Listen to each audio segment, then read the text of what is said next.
உல்கதா பாமரனின் ஆன்மேக தீதல்.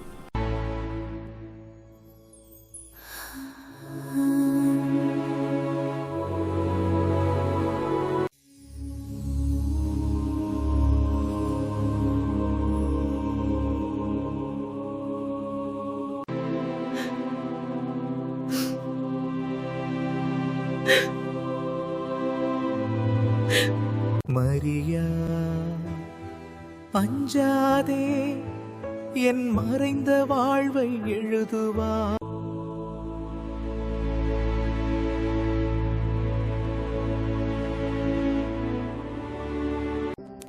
இன்று நான் வெளிப்படுத்தப் போவது நாசரேத்தில் என் மறைந்த வாழ்க்கையின் 2ஆம் அத்தியாயம்.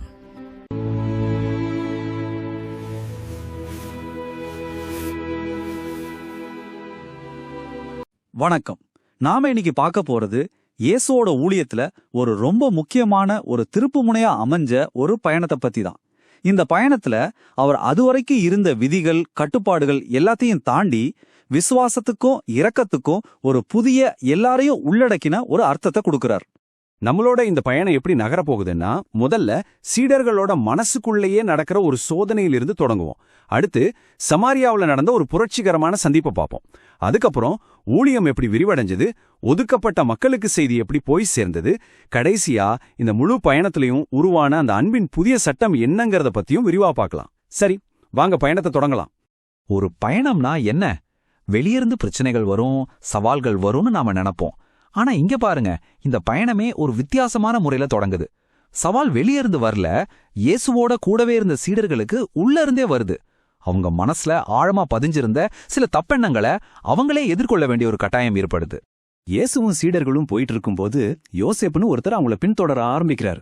ஆனா இங்க பெரிய பிரச்சனை என்னன்னா, அந்த யோசேப்பை பத்தி ஊருக்குள்ள ஒரு ரொம்ப மோசமான கதை ஒண்ணு பரவி இருக்கு. இத பார்த்த பேதுருவுக்கு ஒரு பதட்டம். நேரா இயேசுகிட்ட போய், குருவே, இவன் நம்ம கூட வர்றது சரியில்லை, இவனால பரிசேயர்கள் கிட்ட நமக்கு கண்டிப்பா பிரச்சனை தான் வரும் அப்படின்னு தன்னோட கவலையை சொல்றாரு. இது வெறும் பயம் மட்டும் இல்ல, தங்களோட ஒட்டுமொத்த ஊழியத்துக்கே ஆபத்து வந்துடுமோங்கிற ஒரு கவலை. பேதுருவோட கவலைய கேட்ட இயேசு அவரை நேருக்கு நேரா பார்த்து ஒரு கேள்வி கேட்கிறார். பேதுரு, நீயும் ஒரு பரிசேயனை போலவா யோசிக்கிற அப்படின்னு கேட்கிறாரு. அந்த ஒரு கேள்வி பேதுருவோட மனப்பான்மையவே உழுக்குது. இயேசுவை பொறுத்த வரைக்கும் அந்த யோசேப்பு ஒரு பிரச்சனையே இல்ல, மாறா வெறுப்பாலையும் ஏமாற்றத்தாலையும் மனசு முழுக்க விஷமாகி போன ஆழமா காயப்பட்ட ஒரு ஆன்மா. அதனால இதை ஒரு ஆபத்தா பார்க்காம அந்த ஆன்மாவை காப்பாத்த கிடைச்ச ஒரு நல்ல வாய்ப்பா இயேசு பாக்குறார். இங்கதான் இயேசு தன்னோட ஊழியத்தோட மைய நோக்கத்தை ரொம்ப தெளிவா சொல்றார். அவர் சொல்றார், மக்கள் நான் செய்யற அற்புதங்களை பாக்குறாங்க, நோய்கள் குணமாகறத பாக்குறாங்க, ஆனா பிதா அதை பார்த்து சந்தோஷப்படல. என்னோட உண்மையான வேலை, என்னோட முக்கியமான செயல் உடைஞ்சு போன இதயங்களை குணப்படுத்துறது தான். இது மூலமா உடலை குணப்படுத்துறத விட ரொம்ப முக்கியம், மனுஷங்களால ஒதுக்கப்பட்ட சாத்தானால வேதனைப்படுத்தப்பட்ட ஆன்மாக்களை தேடி போய் மீட்கிறது தான் ஆணித்தனமா சொல்றார். சரி, பயணத்தோட அடுத்த கட்டத்துக்கு போவோம். இப்ப இயேசுவும் சீடர்களும் சமாரியாக்குள்ள நுழையறாங்க. அந்த காலத்துல இது நினைச்சு கூட பார்க்க முடியாத ஒரு விஷயம். யூதர்களுக்கும் சமாரியர்களுக்கும் பல 100 வருஷமா ஆழமான பகை இருந்துச்சு. ஒருத்தர் மதிக்க மாட்டாங்க, பேசிக்க மாட்டாங்க. ஒரு யூதர் சமாரியாவோட வழியா போறத கூட தவிர்ப்பாங்க. அப்படிப்பட்ட ஒரு பகை நிறைஞ்ச இடத்துக்குள்ளதான் இயேசு நுழையறார். இங்கதான் ரொம்பவே முக்கியமான ஒரு சந்திப்பு நடக்க போகுது. நட்ட நடு மத்தியான வெயில், யாக்கோபுடைய கிணத்துக்கிட்ட பயணக்களைப்புல இயேசு தனியா உட்கார்ந்திருக்கிறார். அப்போ போத்தி நாயின்னு ஒரு சமாரிய பெண் தண்ணி எடுக்க வர்றாங்க. இங்க நடக்கிற ஒவ்வொரு விஷயமும் அந்த கால சமூக விதிகளை உடைக்குது. முதல் தடை, ஒரு யூதர் சமாரியர்கிட்ட பேசவே மாட்டாங்க. 2வது தடை, ஒரு ஆண், அதுவும் ஒரு குரு, பொது இடத்துல தனியா ஒரு பொண்ணுகிட்ட பேசவே கூடாது. ஆனா இயேசு இந்த எல்லா தடைகளையும் உடைச்சு அந்த பெண் கிட்ட குடிக்க தண்ணீர் கொடும்னு கேக்குறார். இயேசுவோட இந்த கேள்வியால அதிர்ச்சியான அந்த பெண், நீர் யூதராயிருக்கிட்டு சமாரிய பெண்ணான என்கிட்ட எப்படி தண்ணி கேட்கலான்னு கேக்குறாங்க. அதுக்கு இயேசு இந்த உரையாடல அப்படியே வேற ஒரு தளத்துக்கு எடுத்துட்டு போறார். அவர் ஜீவ தண்ணீரை பத்தி பேசுறார். அது வெறும் உடல் தாகத்தை தீக்கிற தண்ணி இல்ல. நான் கொடுக்கிற தண்ணியை குடிக்கிறவங்களுக்கு மறுபடியும் தாகமே எடுக்காது. அது அவங்களுக்குள்ள நித்திய ஜீவன் வரைக்கும் பொங்கி வழியிற ஒரு நீரூற்றா மாறும்னு சொல்றாரு. இந்த ஒரு வார்த்தை மூலியமா பேச்சு உடல் ரீதியான தேவையிலிருந்து ஆழமான ஆன்மீக தாகத்துக்கு மாறுது. அந்த பெண்ணுக்கு அந்த ஜீவ தண்ணீர் வேணும்னு கேட்டதும் இயேசு திடீர்னு அவங்களோட தனிப்பட்ட வாழ்க்கையை பத்தி பேசுறார். அவங்களுக்கு இருந்த பல உறவுகளையும் இப்போ இருக்கிற நிலைமையும் அப்படியே சொல்றார். ஆனா இங்க ஒரு விஷயம் கவனிக்கணும். அவர் இதை அவங்கள குத்தி காட்டவோ இல்ல அவமானப்படுத்தவோ சொல்லல.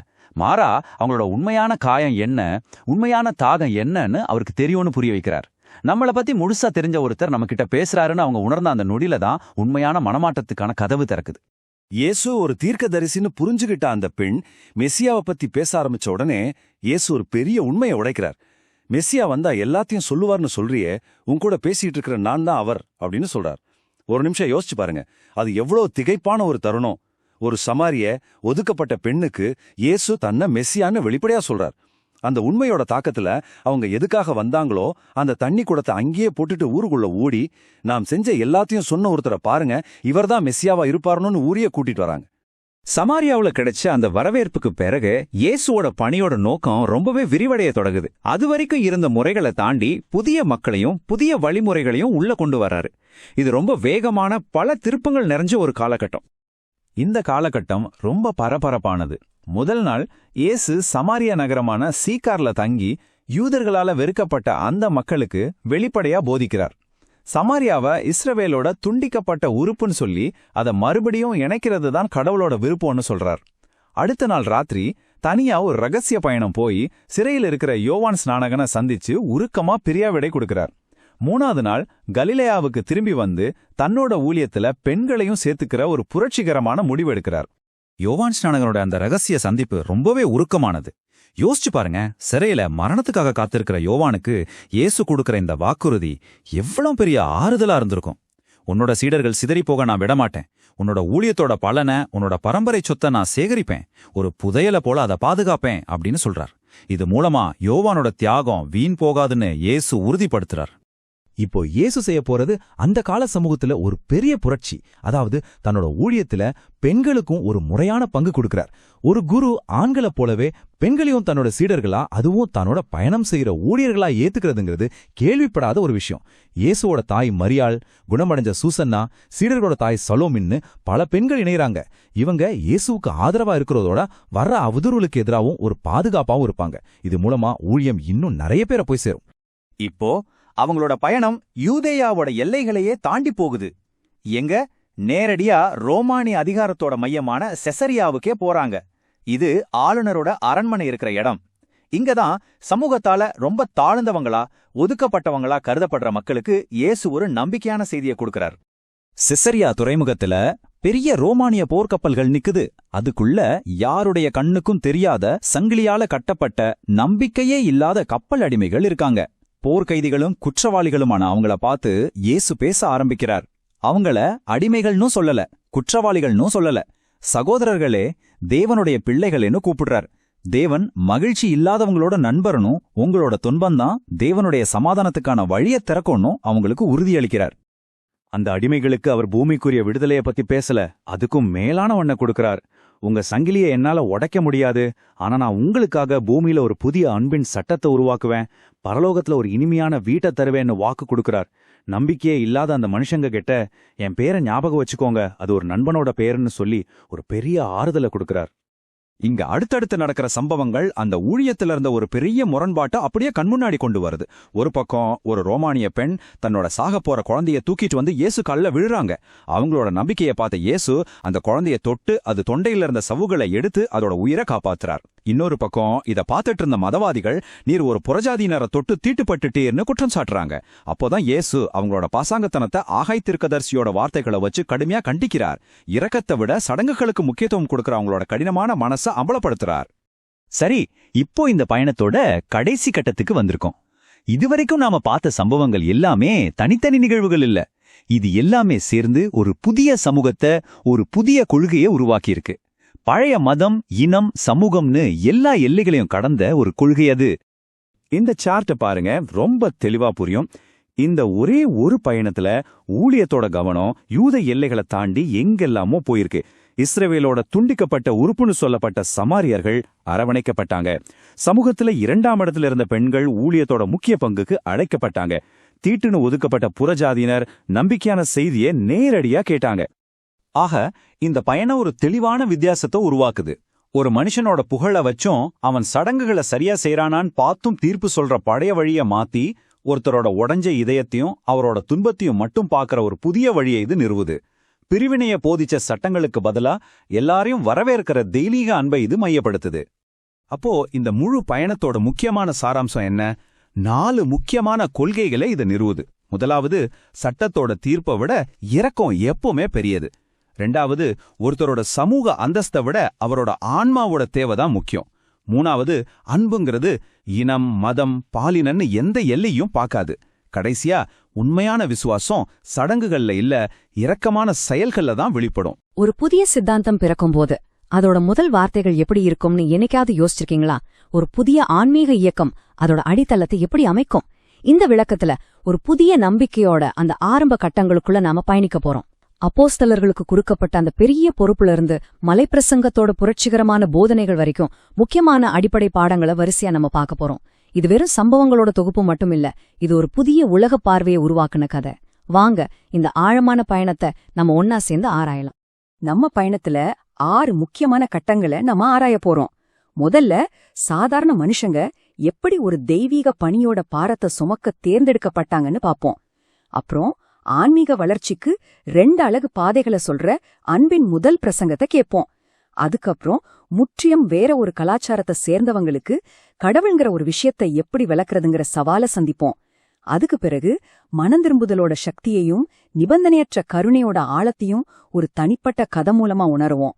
கடைசியா ஒரு புதிய வாழ்க்கை முறைக்கான மலைப்பிரசங்கத்தோட புரட்சிகரமான கொள்கைகள், அதாவது உப்பு, ஒளி, பாக்கியங்கள், அப்புறம் வாழ்க்கையோட உண்மையான பாதையை தேர்ந்தெடுக்கிறதோட முக்கியத்துவம்னு எல்லாத்திலையும் முழுசா மூழ்க போறோம். இது ஒரு காலவரிசை பயணம் மட்டும் இல்ல, இது ஒரு ஆன்மீக புரிதலோட வளர்ச்சி பயணம். நம்ம கதை ஒரு மலையுச்சியிலிருந்து தொடங்குது. அங்க இயேசு பல அற்புதங்களை செஞ்சதுக்கு அப்புறம் கூடின மக்கள் கூட்டம் முன்னாடி ஒரு பெரிய அறிவிப்பை வெளியிடுறாரு. அதுவரைக்கும் அவரை மட்டும் பின்பற்றி வந்த அவரோட சீடர்களோட நிலைய அவர் மொத்தமா மாத்துறாரு. அவங்க இனிமே மாணவர்கள் மட்டும் இல்ல, தன்னோட ஊழியத்தோட அதிகாரப்பூர்வமான நீட்சிகள்னு அறிவிக்கிறாரு. இது ஒரு புதிய சகாப்தத்தோட தொடக்கம், ஒரு புதிய பணியோட ஆரம்பம். இது ஏதோ ஒரு சாதாரண அறிவிப்பு இல்ல. மக்கள் கூட்டம் முன்னாடி இயேசு தன்னோட சீடர்களுக்கு ஒரு தெய்வீக அங்கீகாரத்தை கொடுக்கறாரு. அவங்கள என் அன்பின் பிள்ளைகள்னு சொல்லி மக்கள் கிட்ட ஒப்படைக்கிறாரு. அவங்கள தன்னை போலவே நினைச்சு நம்பிக்கையோட அணுகும்படி சொல்றாரு. இத அவங்க மேல அவர் வச்சிருந்த ஆழமான, அசைக்க முடியாத நம்பிக்கையோட பிரகடனம். சாதாரண மீனவர்கள் மேலேயும் வரி வசூலிக்கிறவங்க மேலேயும் வைக்கப்பட்ட இந்த நம்பிக்கை அந்த தருணத்தோட மகத்துவத்தை நமக்கு உணர்த்துது. இயேசு போனதுக்கு அப்புறம் அப்போஸ்தலர்களோட முதல் எதிர்வினை கொண்டாட்டமா இல்ல, அது திகைப்பு, பயம், அப்புறம் ஆழமான ஸ்வய சந்தேகம். அவங்களுக்கு கொடுக்கப்பட்ட பொறுப்போட பிரம்மாண்டம் அவங்கள மூழ்கடிச்சது. குறிப்பா பேதுரு, இயேசுவோட ஆயிரக்கணக்கான போதனைகள்ல ரொம்ப கொஞ்சம்தான் தன் மனசுல தங்கியிருக்குன்னு நினைச்சு கலங்குனாரு. அந்த பெரிய பணியோட பாரம் அவங்கள அழுத்துச்சு. தாங்க இதுக்கு கொஞ்சமும் தயாரா இல்ல, இந்த பெரிய பொறுப்புக்கு தகுதியற்றவங்கன்னு அவங்க உணர்ந்தாங்க. அவங்களோட சந்தேகங்களுக்கு பதிலா இயேசு ஒரு சக்தி வாய்ந்த உருவகத்தை பயன்படுத்துறாரு.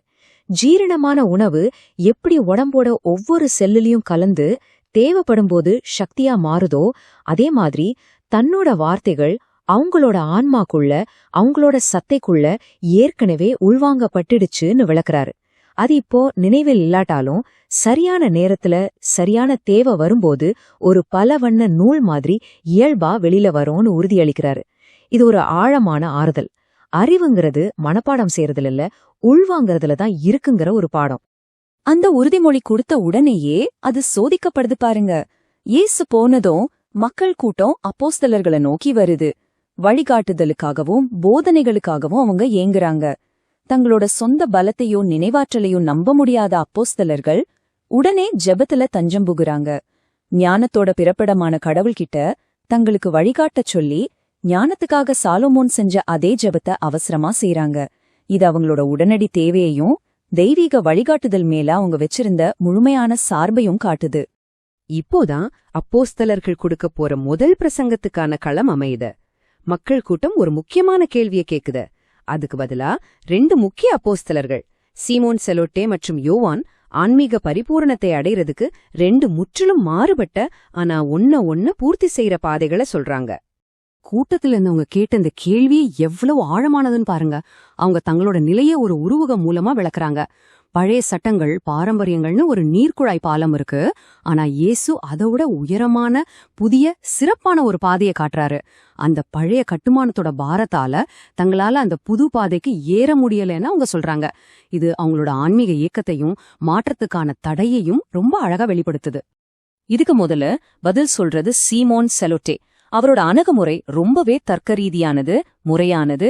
ஒரு கட்டடத்தை கட்டுறவர் மாதிரி அவர் அறிவுரை சொல்றாரு. உங்களோட பழைய நம்பிக்கைகள், பழக்க வழக்கங்கள்ங்கிற ஒவ்வொரு கல்லையும் எடுத்து கடவுளோட வார்த்தைங்கிற சுத்தியாலால தட்டி பாருங்க.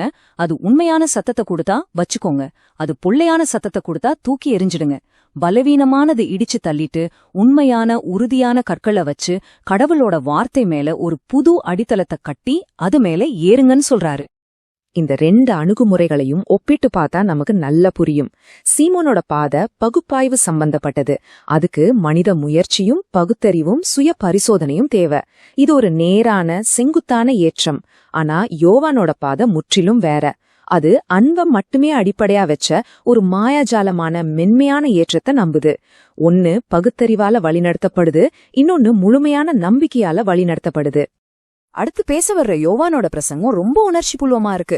அவர் சொல்றாரு, நம்ம பலவீனம் நமக்கு தெரியும், நம்மால பழைய கற்களை இடிச்சு புதுசா கட்ட முடியாது. அதுக்கு பதிலா நம்ம கிட்ட இருக்கிற நல்ல கெட்ட எல்லா கற்களையும், நம்ம பாவங்கள் பலவீனங்கள் எல்லாத்தையும் அப்படியே கடவுள் கிட்ட அன்போட கொடுப்போம். அவர் அதை பரிசுத்தப்படுத்துவார். கடவுளை அடையறதுக்கு ரகசியம் அன்புதான். செங்குத்தான பாதையில ஏற முடியாத பலவீனமான உங்களுக்காக இயேசு ஒரு மென்மையான சுழல் வடிவ பாதையை உருவாக்கியிருக்காரு. அது அன்பால வழிநடத்தப்படுது. இப்ப கதைக்களம் அப்படியே வேறொரு சூழலுக்கு மாறுது. சூசாவோட மனைவி யோஹன்னாவோட வீட்டுக்கு இயேசு வர்றாரு. அங்க அவரோட தத்துவத்தை புரிஞ்சுக்க ஆர்வமா இருக்கிற 3 ரோம உயர்குடி பெண்களை அவர் சந்திக்கிறாரு. இந்த சந்திப்பு 2 முற்றிலும் வேற உலக பார்வைகளை, 2 வேற கடவுள் பற்றிய கருத்துக்களை மோத விடுது. இது ஒரு அறிவு சார்ந்த உரையாடலா விரியுது. அந்த ரோம பெண்மணி பிளாட்டினா கேக்குற இந்த கேள்விதான் அடுத்த வரப்போற ஒரு பெரிய இறையியல் விவாதத்தோட மையப்புள்ளியா அமையுது. கடவுள்னா என்ன? இந்த கேள்வி அவங்களோட அறியாமைய மட்டும் காட்டல, பதிலுக்கான உண்மையான தேடலையும் காட்டுது. அவங்களோட மதம் பல கடவுள்களை பத்தின கதைகளால நிறைஞ்சிருக்கு. ஆனா ஒரே கடவுள்ங்கிற கருத்து அவங்களுக்கு ரொம்ப புதுசா, விளக்க முடியாததா இருக்கு. அவங்களோட கேள்விக்கு நேரடியா பதில் சொல்றதுக்கு முன்னாடி இயேசு அவங்களோட நம்பிக்கையோட அடித்தளத்தையே கேள்வி கேட்கிறாரு. அவங்க வணங்குற ரோம கடவுள்களோட இருப்பிடமான ஒலிம்பஸ அவர் விவரிக்கிறாரு. அது மனுஷங்களோட மிக மோசமான தீய குணங்களான காமம், துரோகம், பழிவாங்கல், போர், இது எல்லாத்தோட பிரதிபலிப்பாதான் இருக்கு. கடவுள்கள் மனுஷங்கள போலவே, இன்னும் சொல்ல போனா அதை விட மோசமா பொறாமையோடையும் வெறுப்போடையும் நடந்துக்கிறாங்க. அப்போ தீய குணங்களோட இருப்பிடமா இருக்கிற ஒரு இடத்துல இருந்து எப்படி நன்மை பெறக்க முடியும்னு அவர் கேக்குறாரு. இது அவங்களோட நம்பிக்கையில இருக்கிற முரண்பாட்டை அவங்களுக்கு வெளிச்சம் போட்டு காட்டுது. அவங்க கடவுள்களோட குழப்பமான இயல்ப சொன்னதுக்கு அப்புறம் இயேசு ரொம்ப தெளிவா, உறுதியா ஒரு விஷயத்த சொல்றாரு. அவர் சொல்ற கடவுள் அந்த குழப்பங்களுக்கெல்லாம் முற்றிலும் எதிரானவர். அவர் காலத்தால கட்டுப்படாத நித்தியமானவர். அவர் பல பேர்ல ஒருத்தர் இல்ல, அவர் ஒருத்தர் தான். ரொம்ப முக்கியமா, அவர் மாம்சத்தாலானவர் இல்ல, அவர் தூய்மையான ஆவிக்குரியவர். இந்த 3 பண்புகளும் புறமத தெய்வ கோட்பாடுகளுக்கு நேரெதிரா ஒரே மெய்க்கடவுளோட அடிப்படை குணங்களை நிறுவுது. இந்த ஸ்லைடு அந்த ஆழமான வித்தியாசத்தை ரொம்ப அழகா காட்டுது இல்லையா? ஒரு பக்கம் மனுஷ பலவீனங்களோட உருவமா தங்களுக்குள்ளேயே சண்டை போட்டுக்கிற பழிவாங்குற உணர்ச்சி கொண்ட ரோம தெய்வங்கள். இன்னொரு பக்கம் இயேசு விவரிக்கிற பரிபூர்ணமான, ஒருமையான, நன்மையோட ஆதாரமான, தூய்மையான ஆவிக்குரிய கடவுள். ஒன்னு மனித கற்பனையோட குழப்பமான படைப்பு, இன்னொன்னு எல்லாவற்றையும் படைச்சு ஒழுங்கின்மையிலிருந்து ஒழுங்க கொண்டு வர தெய்வீக முழுமையின் ஆதாரம். இந்த வித்தியாசம் வழிபாட்டோட தன்மையே மாத்துது. இந்த உரையாடலோட உச்சகட்டமா இயேசு ஆன்மா அங்கிற ஒரு விஷயத்த அந்த ரோம பெண்களுக்கு அறிமுகப்படுத்துறாரு. இது அவங்களுக்கு முற்றிலும் புதுசு. மனுஷன் வெறும் மாம்சமும் ரத்தமும் மட்டும் இல்ல, ஒவ்வொரு மனுஷனுக்குள்ளேயும் கடவுளோட ஒரு சின்ன துகள் இருக்கு. அந்த துகள் தான் ஆன்மா. உடம்பு அழிஞ்சாலும் அந்த ஆன்மா அழியாது. உண்மையான கடவுளை நம்புறது மூலமா அந்த ஆன்மா மறுபடியும் தன்னோட மூலமான கடவுள்கிட்டே பரலோகத்துல சேருங்கிற வாக்குறுதியை அவர் கொடுக்கறாரு. இது மரணத்தை பத்தின அவங்களோட பார்வையே மாத்தி நித்திய வாழ்வோட நம்பிக்கையை கொடுக்குது. அந்த அறிவுபூர்வமான இறையியல் விவாதத்திலிருந்து இப்போ கதை ரொம்ப உணர்ச்சிகரமான ஒரு தனிப்பட்ட சந்திப்புக்கு மாறுது. நாசரேத்துல இருக்கிற மரியாளோட வீட்டுக்கு ராத்திரி இருட்டுல ஒரு முக்காடு போட்ட பெண் வர்றா. அவ இரக்கத்தையும் மீட்பையும் தேடி வர்றா. இது பாவத்தோட பிடியிலிருந்து விடுதலை தேடுற ஒரு ஆன்மாவோட கதையா ஆழமான மனமாற்றத்தோட தொடக்கமா அமையுது. அவ யாரு? அவளோட பேரு அக்லே. இந்த டைம்லைன் அக்லேயோட சோகமான உருக்கமான வாழ்க்கை பயணத்தை நமக்கு காட்டுது. அவ சந்தோஷமா இருந்த இளமை பருவத்திலிருந்து அவளோட வீழ்ச்சி, அடிமைத்தனம், கடைசியா மீட்புக்கான தேடல் வரைக்கும் ஒவ்வொரு கட்டமும் அவளை எப்படி இந்த விரக்தியான நிலைக்கு மரியாளோட வாசலுக்கு கொண்டு வந்துச்சுன்னு இது காட்டுது. இயேசுவோட வார்த்தைகள் அவருக்குள்ள ஒரு சின்ன நம்பிக்கை பொரிய மூட்டினதுதான் அவளோட பயணத்தோட தொடக்க புள்ளி. மரியாளோட முன்னாடி மண்டியிட்டு அக்லே தன் மனசுல இருக்கிறதெல்லாம் குற்றா. அவளோட வார்த்தைகள்ல அவளோட ஆழ்ந்த சுய வெறுப்பும் தன்னை தூய்மைப்படுத்திக்க எந்த ஒரு கொடூரமான தவத்தையும் செய்ய அவ தயாரா இருந்ததும் வெளிப்படுது. தன் பாவத்தோட அடையாளமா இருக்கிற தான் உடம்பு சிதைக்கவோ கிழித்தெறியவோ அவ தயாரா இருக்கா. இது மீட்புக்கால ஒரு டெசிஸ்பரேட் கூக்குரல் மட்டும் இல்ல, இது பாவத்திலிருந்து விடுதலை பெற துடிக்கிற ஒரு ஆன்மாவோட கதறல். அக்லேயோட அந்த கதறலுக்கு மரியா சொல்ற பதில் உண்மையிலே கருணையோட உச்சம். அவர் அவளை தண்டிக்கல, அவமானப்படுத்தல. அதுக்கு பதிலா அவளோட போராட்டத்தை அவர் உயர்த்துறாரு. என்னோட தூய்மைங்கிறது கடவுள் எனக்கு கொடுத்த ஒரு பரிசு. ஆனா நீ பாவத்தோட சேத்துல இருந்து உன்னோட சொந்த முயற்சியாலையும் மன உறுதியாலையும் மறுபடியும் தூய்மையை நோக்கி ஏறுற. இந்த வீரமிக்கு ஏற்றம் எனக்கு அருளப்பட்ட பரிசை விட பெரிய தகுதியுடையதுன்னு சொல்றாரு. இது பாவத்தின் மேல கருணைக்கு கிடைச்ச ஒரு மாபெரும் வெற்றி. இப்போ நாம கதையோட உச்சகட்டத்துக்கு, அதாவது மலை பிரசங்கத்துக்கு வர்றோம். அப்போஸ்தலர்களுக்கு அதிகாரம் கொடுத்து அன்போடு பாதைய காட்டி கடவுளை வரையறுத்து பாவிகளுக்கு ஆறுதல் சொன்னதுக்கு அப்புறம் இயேசு இப்போ ஒரு புதிய சமூகத்துக்காக, ஒரு புதிய வாழ்க்கை முறைக்காக அடிப்படை கொள்கைகளை வழங்குறாரு. உப்பு ஒளி மாதிரியான சக்தி வாய்ந்த உருவகங்கள் மூலமாவும் பாக்கியங்களோட புரட்சிகரமான ஆசீர்வாதங்கள் மூலமாவும் அவர் புதிய உடன்படிக்கையோட அடித்தள கற்களை நாட்டுறாரு. தன்னை பின்பற்றுறவங்கள இயேசு பூமியின் உப்புன்னு சொல்றாரு. அப்ப யோசிச்சு பாருங்க, அந்த காலத்துல உப்புங்கிறது சுவையூட்டவும் உணவை கெட்டு போகாம பாதுகாக்கவும் பயன்பட்ட ஒரு மதிப்புமிக்க பொருள். அதே மாதிரி சீடர்கள் இந்த உலகத்துக்கு கடவுளோட சுவைய கொடுக்கணும், ஆன்மீக அழிவிலிருந்து மக்களை பாதுகாக்கணும், ஆன்மாக்களுக்கு ஞானத்தை கொடுக்கணும். ஆனா அந்த உப்பு பெருமை, காமம் மாதிரியான உலக விஷயங்களோட கலந்துட்டா அது தன்னோட சுவையை இழந்து வெளியில கொட்டப்பட்டு மனுஷங்களால மிதிக்கப்படுற ஒரு பயனற்ற பொருளாகிடணும் அவரை எச்சரிக்கிறாரு. இது அவங்க பொறுப்போட முக்கியத்துவத்தை உணர்த்துது. அடுத்து அவர் பாக்கியங்களை அறிவிக்கிறாரு. இதெல்லாம் உலகத்தோட மதிப்பீடுகளை அப்படியே தலைகீழா புரட்டி போடுற அறிவிப்புகள். உலகம் பணக்காரங்க, சக்தி வாய்ந்தவங்க, சந்தோஷமா இருக்கிறவங்கள தான் பாக்கியவான்கள்னு சொல்லும். ஆனா இயேசு ஆவியில எளிமையா இருக்கிறவங்க, சாந்த குணம் உள்ளவங்க, துயரப்படுறவங்க, நீதிக்காக பசியோட இருக்கிறவங்க, இரக்கம் உள்ளவங்க, இதயத்தில சுத்தமா இருக்கிறவங்க, சமாதானம் செய்யறவங்க, நீதிக்காக துன்பப்படுறவங்க தான் பாக்கியவான்கள்னு சொல்றாரு. ஏன்னா பரலோக ராஜ்யம் அவங்களோடது. இது உலகத்தோட பார்வையில பலவீனமா கருதப்படுறவங்களுக்கு தெய்வீக மதிப்பையும் நித்திய வெகுமதியும் கொடுக்குது. பிரசங்கத்தோட தத்துவ வார்த்த பகுதியிலிருந்து இப்போ நாம நடைமுறை போதனைகளுக்குள்ள போறோம். அன்றாட வாழ்க்கையில இந்த புது கொள்கைகளை எப்படி செயல்படுத்துறதுன்னு இயேசு தெளிவான அறிவுரைகளை கொடுக்கறாரு. இதுல வெளிப்புறமான பக்தி வெளிப்பாடுகளை விட உள்ளுக்குள்ள இருக்கிற மனப்பான்மைக்கு தான் அதிக முக்கியத்துவம் கொடுக்கப்படுது. ஜெபம் எப்படி செய்யணும்னு இயேசு சொல்ற அறிவுரைகள் அந்த காலத்து மத பழக்க வழக்கங்களுக்கு நேர் எதிரா இருக்கு. மத்தவங்க பார்க்கணும்னு பகிரங்கமா ஜெபம் செய்யறதா அவரை கண்டிக்கிறாரு. அதுக்கு பதிலா உங்க அறைக்குள்ள தனிமையா உங்க உள்மன அமைதிக்குள்ள போய் இதயத்திலேந்து வர்ற உண்மையான வார்த்தைகளால ஜெபிக்க சொல்றாரு. மனப்பாடம் செஞ்ச வார்த்தைகளை விட அன்பு நிறைஞ்ச மௌனமே சிறந்ததுங்கிறாரு. ரொம்ப முக்கியமா நீங்க கேக்கறதுக்கு முன்னாடியே உங்க தேவைகளை தெரிஞ்ச தந்தை மேல நம்பிக்கை வைங்கன்னு சொல்லி ஜெபத்தோட நோக்கத்தையே மறுவரையறை செய்றாரு. அடுத்து வாழ்க்கையோட ரொம்ப முக்கியமான ஒரு தேர்வை பத்தி அவர் பேசுறாரு. ஒரு மனுஷன் 2 எஜமானர்களுக்கு சேவை செய்ய முடியாது. ஒன்னு கடவுள், இன்னொன்னு மாமோன் என்ன சொல்லப்படுற உலக செல்வம். ஒன்னு ஆவிக்குரியது, இன்னொன்னு மாம்சத்துக்குரியது. ஒன்ன பரலோகத்துல பொக்கிஷங்களை சேர்க்குது, இன்னொன்னு பூமியில அழியக்கூடிய பொக்கிஷங்களை தேடுது. கடவுளோட பாதை வாழ்வுக்கு வழிவகுக்கிற ஒரு குறுகிய கஷ்டமான வாசல். உலகத்தோட பாதை அழிவுக்கு வழிவகுக்கிற ஒரு அகன்ற சுலபமான வாசல். இது 2ம் நித்திய விளைவுகளை கொண்ட தனித்துவமான பாதைகள். நாம எந்த பாதையை தேர்ந்தெடுக்கிறோங்கிறது தான் கேள்வி. பிரசங்கத்தோட இறுதியில இயேசு ஒரு கடுமையான எச்சரிக்கையை கொடுக்கறாரு. இறுதி தீர்ப்பு நாள்ல அவரோட பேர்ல அற்புதங்களையும் பெரிய செயல்களையும் செஞ்சதா சொல்லிக்கிட்டு நிறைய பேர் வருவாங்க. ஆனா அவங்களோட இதயம் உண்மையிலேயே கடவுளோட சித்தத்தோட இணையாம அவங்க செஞ்ச செயல்கள் வெறும் வெளிப்புறமானதா மட்டும் இருந்துச்சுன்னா நான் உங்களை ஒருபோதும் அறிஞ்சதே இல்லைன்னு அவர் சொல்லிடுவாரு. செயல்களை விட அதை செய்யறதுக்கு பின்னாடி இருக்கிற உள்நோக்கம் தான் ரொம்ப முக்கியம்னு இந்த எச்சரிக்கை ஆணித்தரமா உணர்த்துது. இயேசுவும் அவரோட சீடர்களும் பழங்கால பரிசுத்த நிலத்துல இஸ்ரேல்ல இருந்து யூதேயா வரைக்கும் போன பயணத்தை மூல நூலை அடிப்படையா வச்சு நாமளும் அவங்க கூடவே பயணிக்க போறோம். இது சும்மா ஒரு ஊர்ல இருந்து இன்னொரு ஊருக்கு போற பயணம் மட்டும் இல்ல. இதுக்குள்ள மனுஷ மனசோட ஆழத்தை தொடர பாடங்கள், மறக்க முடியாத சந்திப்புகள், காலத்தையே கடந்து நிக்கிற ஓமைகள்னு நிறைய விஷயங்கள் இருக்கு. வாங்க இந்த முழுமையான பயணத்தை நாம ஒன்னா சேர்ந்து பார்க்கலாம். நம்மளோட இந்த பயணம் 6 முக்கியமான கட்டங்களா பிரியுது. முதல்ல எஸ்ரேலோன்ல ஒரு ஓய்வு நாள்ல ஆரம்பிச்சு செல்வந்தனை பத்தின ஒரு முக்கியமான உவவைய பார்க்க போறோம். அதுக்கப்புறம் அவங்களோட சீடத்துவ பயணம் எப்படி இருந்துச்சு, கெத்செமனேவுல என்னென்ன போதனைகள் கொடுக்கப்பட்டது, ராஜ்யத்தை பத்தின உவவைகள் என்ன சொல்லுச்சு, கடைசியா யூதேயாவுல அவங்களோட ஊழியம் எப்படி முடிஞ்சதுன்னு வரிசையா பார்க்க போறோம். இந்த வரிசை நம்மளோட பயணத்தை தெளிவா புரிஞ்சுக்க உதவும். சரி, வாங்க ஆரம்பிக்கலாம். நம்ம கதை இஸ்ரேலனோட பரந்த வயல்வெளிகள் இருந்து தான் தொடங்குது. தோராஸ்னு ஒரு கொடூரமான மனுஷன்கிட்ட வேலை செய்யற ஏழை விவசாயிகளுக்காக இயேசு ஒரு ஓய்வு நாள் விருந்துக்கு ஏற்பாடு பண்றாரு. ஆனா இது சும்மா பசிய போக்குற ஒரு சாப்பாடு போடுற விஷயம் மட்டும் இல்ல. இதுக்கு பின்னாடி ஒரு பெரிய நிகழ்வே ஆரம்பிக்க போகுது.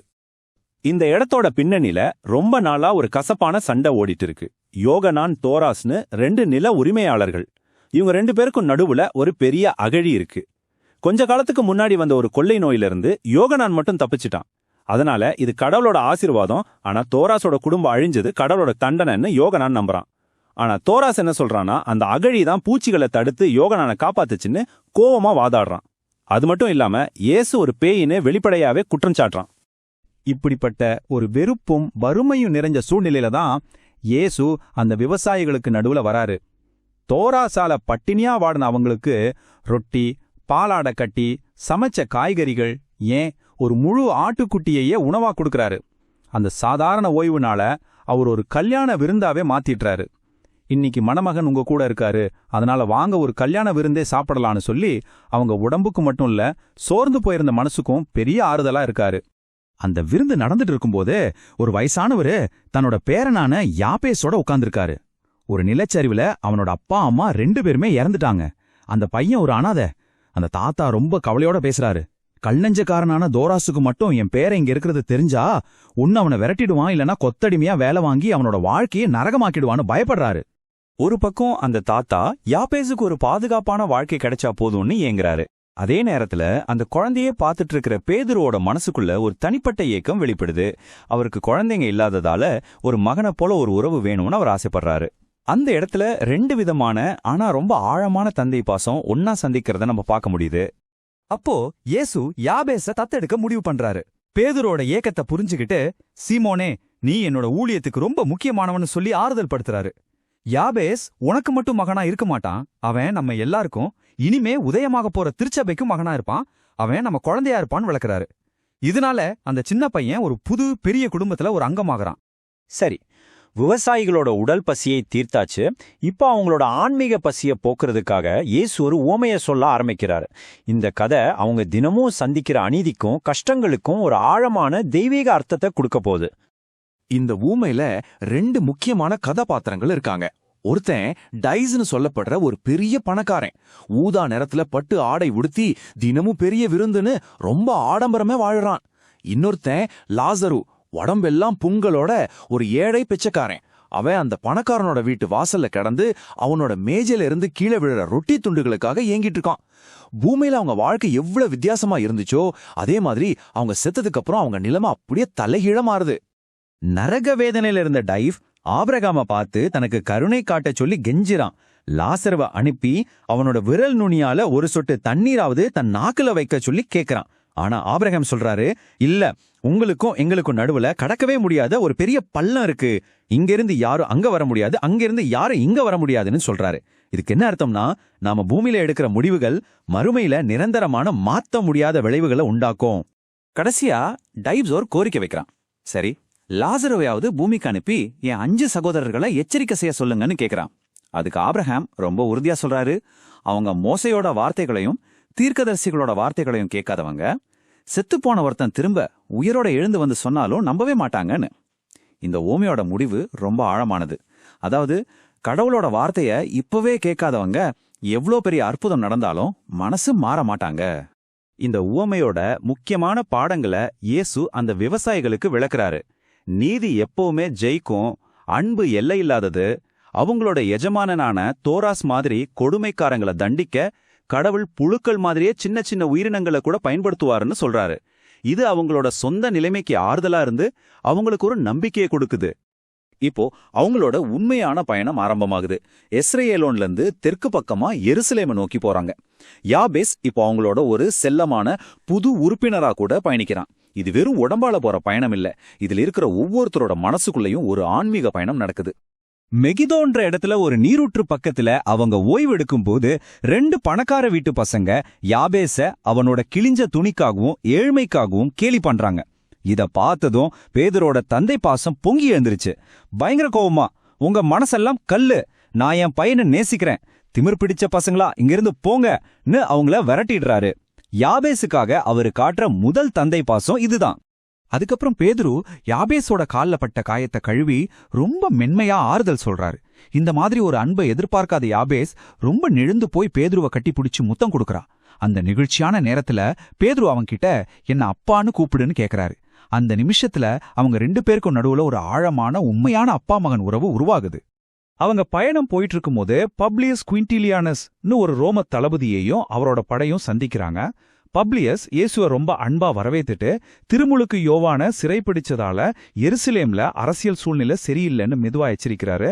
பயப்படாம போங்க, எல்லா ஆபத்தும் தற்காலிகமா அடக்கப்பட்டிருக்குன்னு சொல்றாரு. இது வரப்போற ஆபத்துகளுக்கு ஒரு சின்ன அறிகுறியா இருக்கு.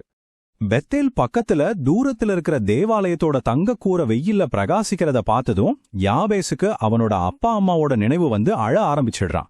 இயேசு அவனை பக்கத்துல கூப்பிட்டு, பரலோகத்துல உன்னோட அப்பா அம்மா சந்தோஷமா இருக்காங்கன்னும் இனிமே இந்த விசுவாசத்துல உனக்கு எண்ண முடியாத அளவுக்கு நிறைய அம்மாக்கள் கிடைப்பாங்கன்னும் ஒரு கதை சொல்லி மென்மையா சமாதானப்படுத்துறாரு.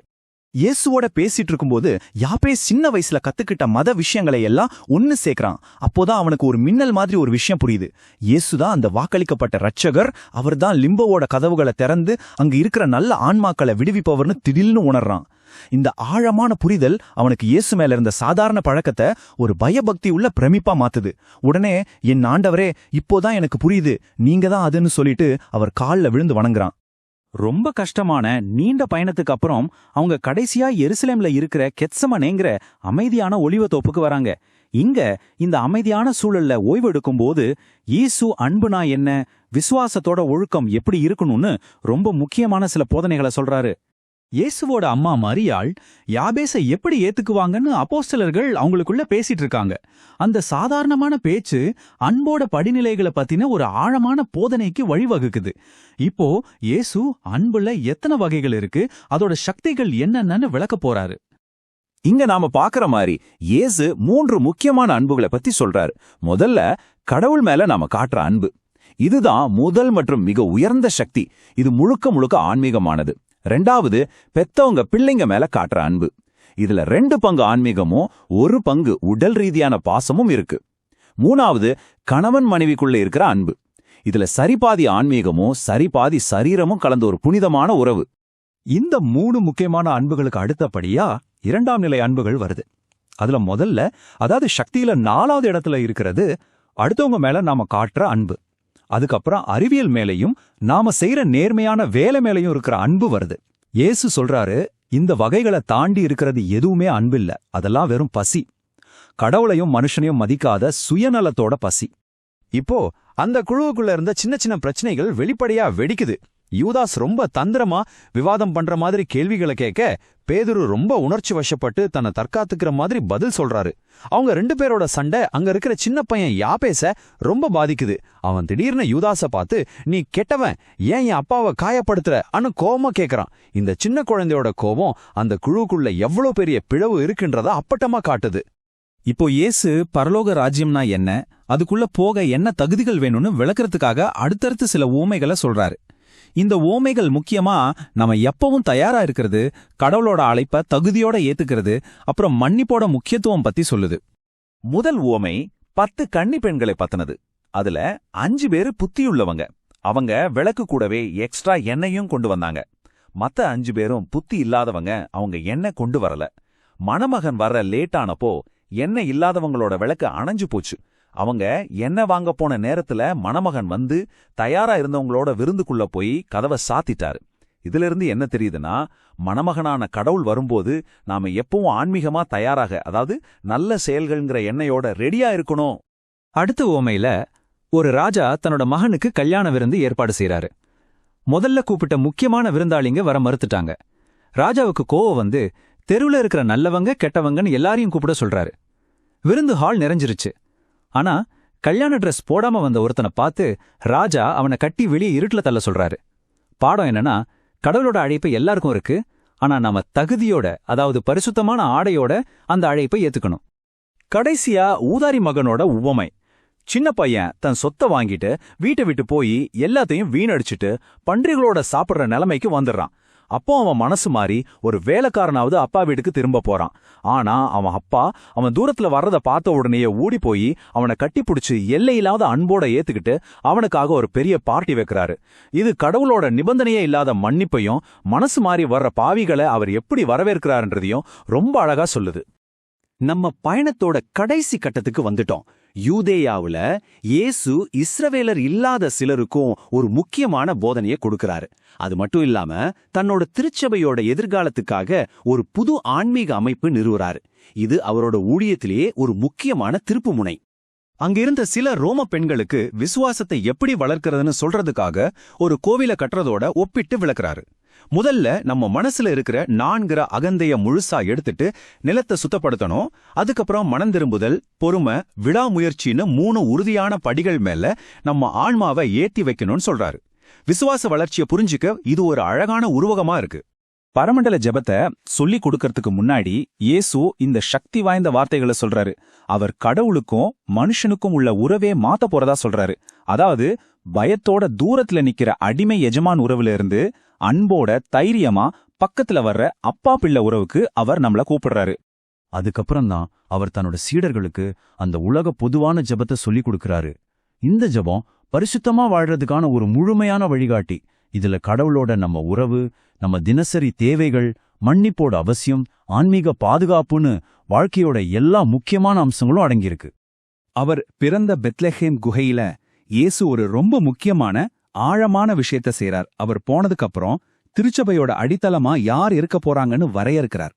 அவரோட அம்மா மரியாள் அன்பாகவும் பேதுரு சக்தியாகவும் இருந்து இந்த அன்பும் சக்தியும் ஒன்னா சேர்ந்து திருச்சபையை வழிநடத்தணும்னு அவர் கட்டளையிடுறார்.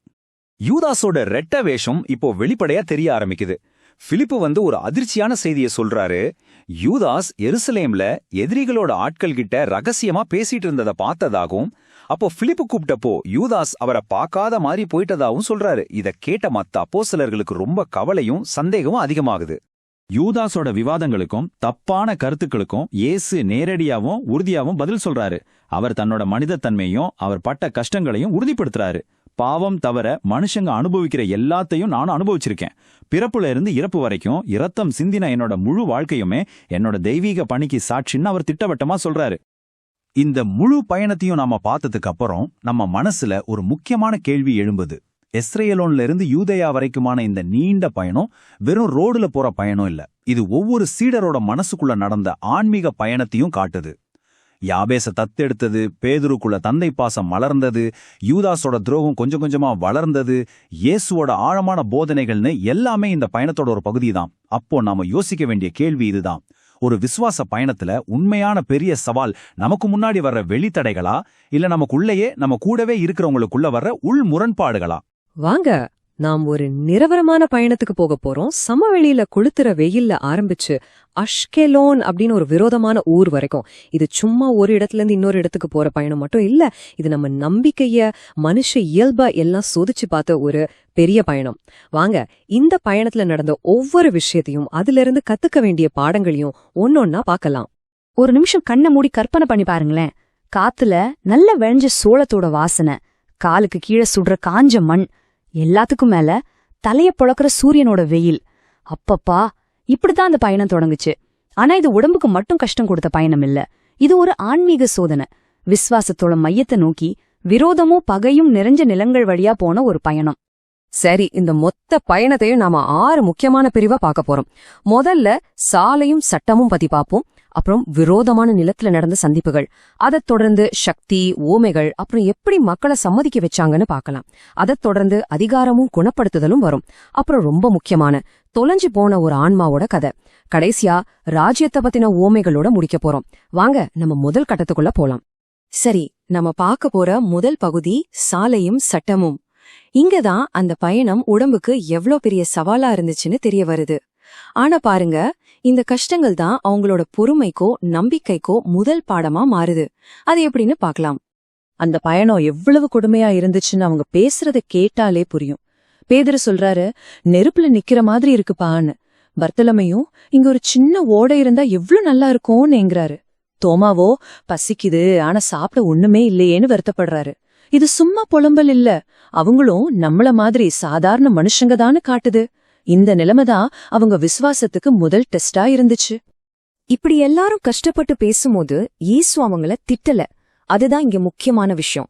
அவர் ரொம்ப அழகா சொல்றாரு, நல்லவங்களா இருந்தாலும் மனுஷன் இயல்பு வெளிப்படத்தான் செய்யும்னு சொல்லி அவங்க உணர்வுகளுக்கு மதிப்பு கொடுக்கறாரு. இது அவங்களுக்கு ஆறுதல் சொல்றது மட்டும் இல்ல, நீங்க படுற இந்த கஷ்டத்துக்கு பின்னால ஒரு பெரிய காரணம் இருக்குன்னு அவங்களுக்கு புரிய வைக்கிற ஒரு முக்கியமான நிமிஷம் இது. அடுத்து பாருங்க, ஈசு ரொம்ப சிம்பிளான ஒரு விஷயத்த வச்சு ஒரு பெரிய உண்மைய சொல்றாரு. ஒரு டாண்டிலியன் பூ, அதாவது அந்த காத்துல பறக்கிற பூவை கையில எடுத்து ஒரே ஊதுல அதோட விதைகள் எல்லாம் எப்படி பறந்து போகுதுன்னு காட்டுறாரு. இப்படிதான் உங்க விசுவாசமும்.